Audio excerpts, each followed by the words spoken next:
where is that guy? What time is it? Well, it's 5 minutes yet. Alright. That's Grandpa there at the dealership. My mother Sylvia, my Aunt June, and my Uncle Randy joined him to mark the occasion.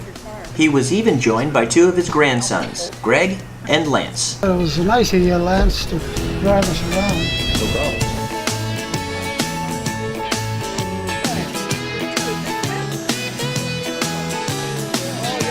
There's the car there, a 1994 Ford Escort station wagon, just like Grandpa wanted.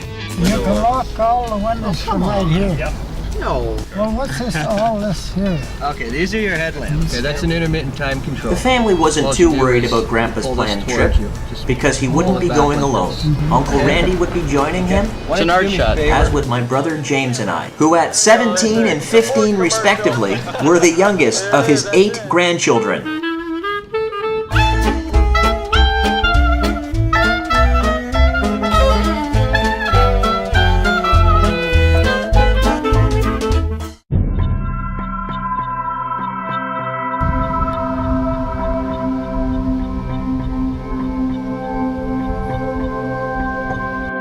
Put it in the back. We got so much stuff, we're gonna have to organize it. Where'd you get these? Bought those in Toronto. 20 bucks. Oh sure, scuff them up. Is everybody all set? Yep. Yep. Geez, I gotta go to the bathroom. No, sorry, actually. I'll hold it. That was a good one. So get that.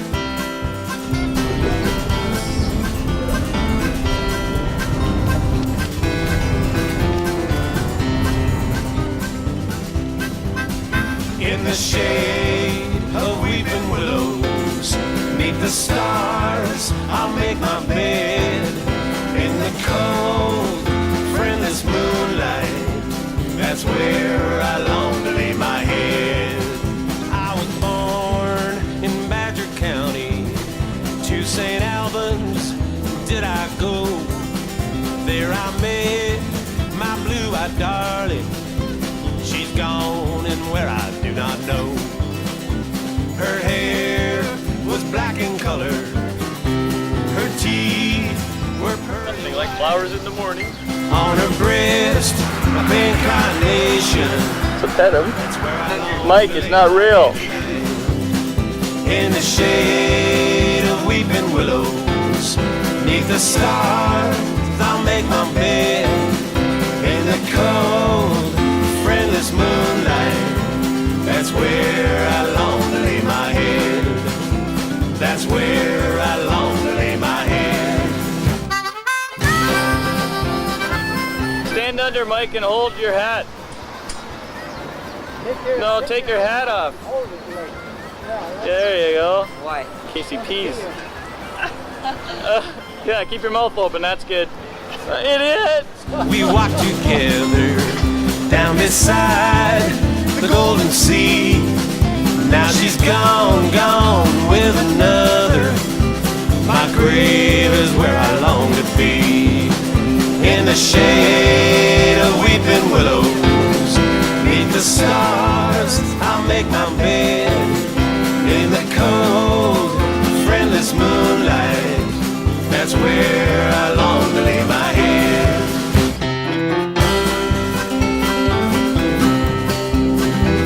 Hey, James.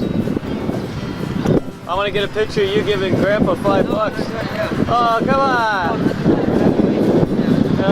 We'll shake hands with him anyways, they're good on the bet.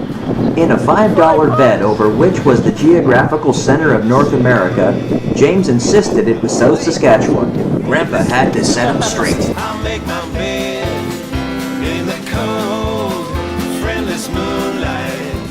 That's where I long to lay my head.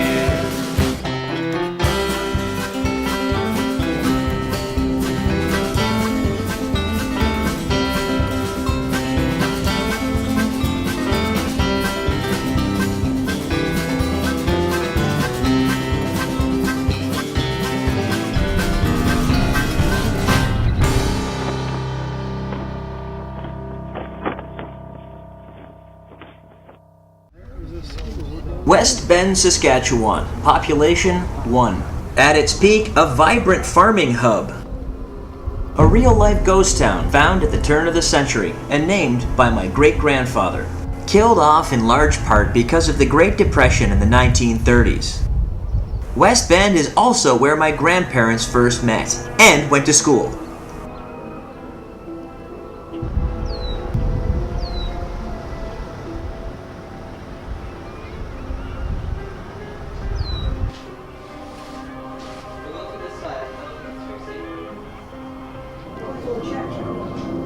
Take him. Mike, come on. No, come on. Swing on that, come down onto that. That. You're working with slide down this a bit and just jump. You can't go at the front here.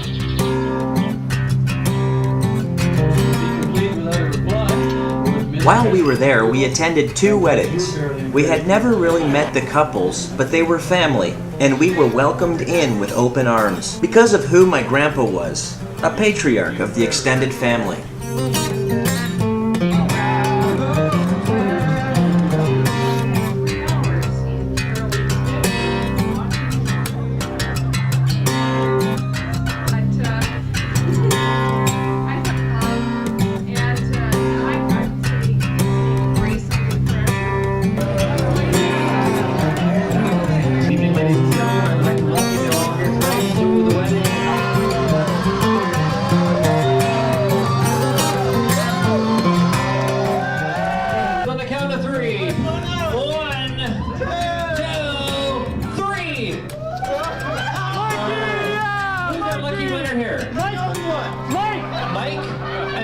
Who got the bouquet?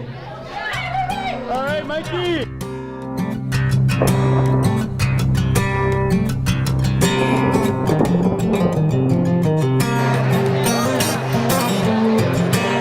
Okay, give us a kiss, man. Come on.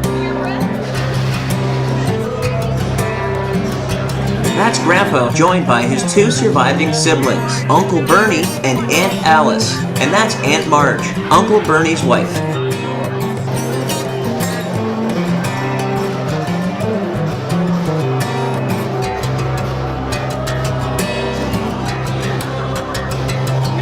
That's my mother, Aunt June, and stepfather, Art Schultz. We went to visit for Aunt Marge's 90th birthday. 5 years behind.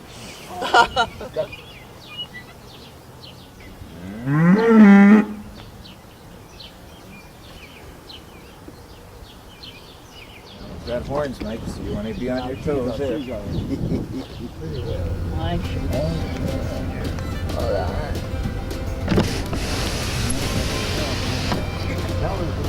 Gotta hook it back up. Yeah, hook it back right. Hook it back up there. Want cows to get out? Mike, help me. No, you can do it.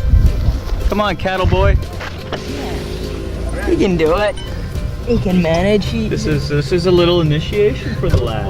Look at the bull there. Oh my God. Yeah, do the curly thing where he slams into the bull's head and the bull falls over. Go, Mike. Walk in the foreground here. Well, here we are on the farm. Isn't this fun? Watch out! Mike, pretend you're chasing them. Keep going, they're not even listening to you. They're not gonna chase you, they're cows. The stampede.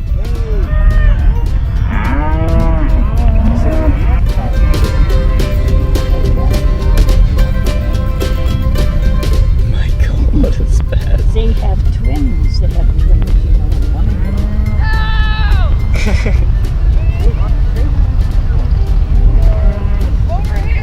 Over here. A couple real cowboys there, eh? Hey, a train must have went by, Uncle Bernie. Yeah, how come? Need to see the tracks. Oh my gosh. I remember you told me that joke that one time. I got so mad at you. Because I fell for it.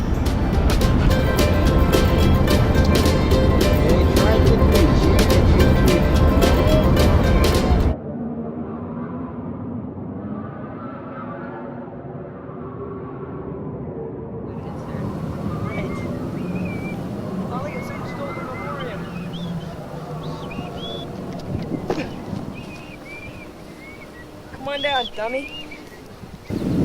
Still gotta go over. We'll race it like there's paths all the way through. Remember? Randy, give me. No. And then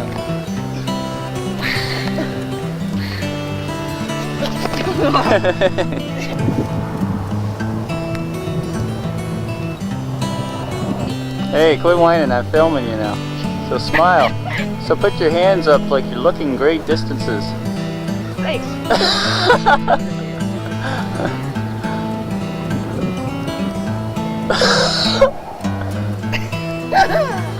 No.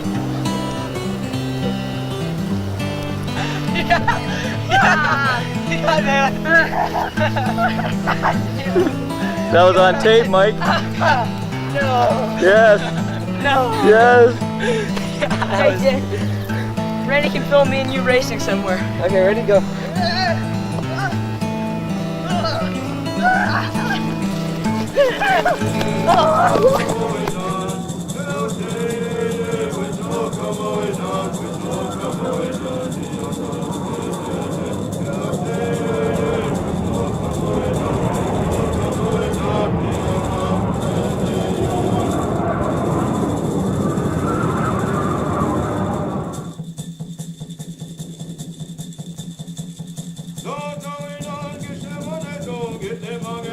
While we were there, we spent a lot of time looking around cemeteries, looking for the graves of our deceased relatives, my grandfather's parents, his brothers and sisters, nieces and nephews, and even old friends that he had grown up with. One grave in particular had an emotional impact with my grandfather and my Uncle Randy. It was the grave of one of my grandfather's sons, a child they had named William, who did not survive past infancy. Here my Uncle Randy inquires why there is no tombstone to mark the grave. How come there's not a gravestone for that one?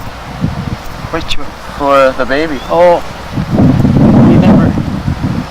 we left before we, Got time to it. yes, that time to do it. Yeah, I wasn't here. Leave from here. right.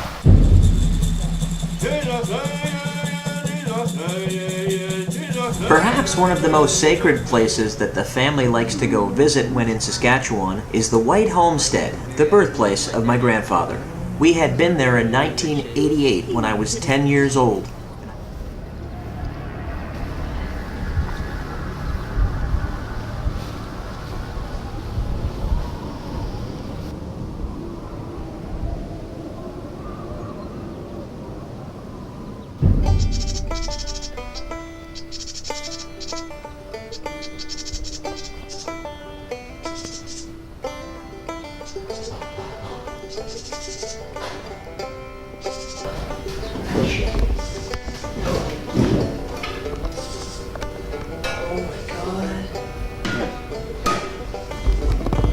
Famous mayonnaise. Randy, look, Oh yeah. my brother missed that. Hey, Randy, want to check your cool glasses? I did.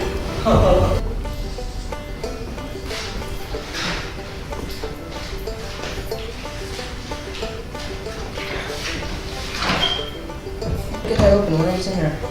Have the key. No, can't. There's no keyhole.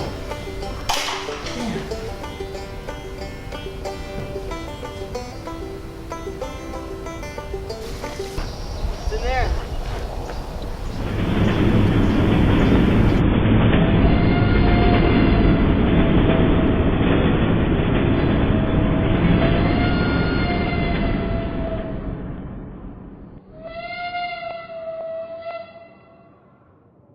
Did you see some cows? Calves? We saw a deer. Did you? Another deer. Me and my brother were walking around back, and one just popped out of the brush and took off running. Let's catch him. The trip was over for now. The souvenirs I'd collected with my hands would disappear over time, but the ones I'd collected with my heart and mind would always be there. What is it about this place that drew my grandpa to it when he was 92?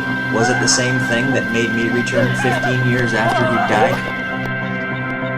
These desolate spots on the prairies where things seem frozen in time, never changing. The only things that changed were us.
Yeah, if you asked me for a beer and I gave it to you, well, you had to give me a dime first. And then you got all mad and Mom says, oh, come on, he's just trying to make some money for the trip. And then you said, well, he didn't open it. And you wanted the opener, and then I charged you a nickel. Oh, we used to have fun on the trips.